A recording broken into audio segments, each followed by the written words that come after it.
জমে উঠেছে অমর একুশে বইমেলা, বাড়ছে বিক্রিও। সার্বিক পরিস্থিতি জানতে মেলা প্রাঙ্গণ থেকে সরাসরি যুক্ত হচ্ছেন সহকর্মী সুলতানা স্বর্ণা। আজ তো মাঘী পূর্ণিমা ছিল, সেই হিসেবে স্কুল কলেজও বন্ধ ছিল। তো সেই হিসেবে মেলায় ক্রেতা সমাগম কেমন দেখছেন, আর নতুন বই কয়টি প্রকাশ পেল আজকে জানাবেন বিস্তারিত। সুরভি, মাঘী পূর্ণিমার ঐচ্ছিক ছুটি থাকায় কিন্তু স্কুল কলেজ অধিকাংশই বন্ধ ছিল এবং আমরা বিকেল থেকেই কিন্তু দেখেছি তার প্রভাব বইমেলাতে, অর্থাৎ সরওয়ার্দী উদ্যানে কিন্তু আমরা লক্ষ্য করেছি প্রচুর স্কুল পড়ুয়া শিক্ষার্থীদের নিয়ে, সন্তানদেরকে নিয়ে কিন্তু এসেছেন বাবা মা, এবং তার পাশাপাশি কিন্তু কলেজ ইউনিভার্সিটির স্টুডেন্টদের বরাবরই কিন্তু আমরা দেখে থাকি বইমেলার প্রাঙ্গণে।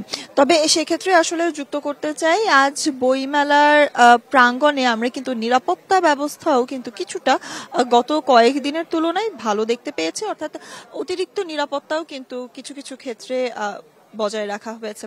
এবং সেক্ষেত্রে সব্যসাচীর যে স্টলটি গতকাল যে স্টলটি নিয়ে আসলে একটু হট্টগোল হয়েছিল, সেই স্টলটি কিন্তু আগামী 3 দিন বন্ধ থাকবে, এমন তথ্য কিন্তু আমাদেরকে জানানো হয়েছে বাংলা একাডেমির পক্ষ থেকে।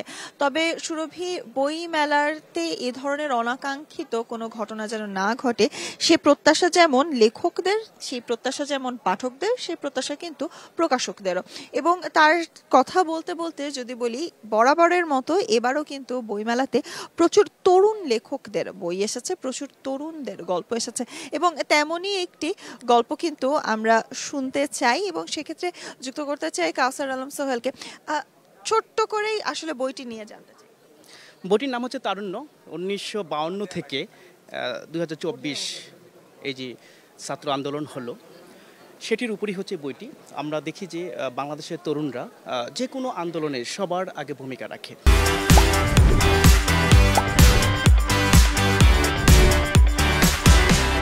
এই যে ভাষা আন্দোলন থেকে শুরু করে মুক্তিযুদ্ধ কিংবা 24-এর গণঅভ্যুত্থান, সব কিছুতেই তরুণদের ভূমিকা রয়েছে। আবার তরুণরা যখন বন্যা দুর্যোগ দেখা দেয়, তখন তরুণরাই সবার আগে যায়।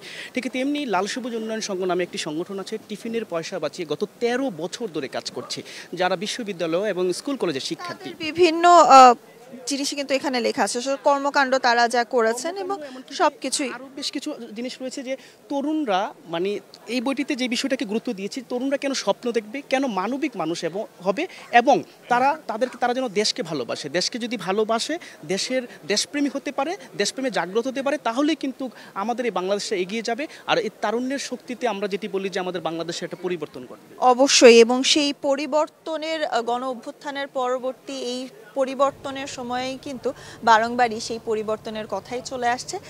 নিশ্চয়ই স্বর্ণা, ধন্যবাদ আপনাকে বইমেলা প্রাঙ্গণ থেকে যুক্ত হবার জন্য।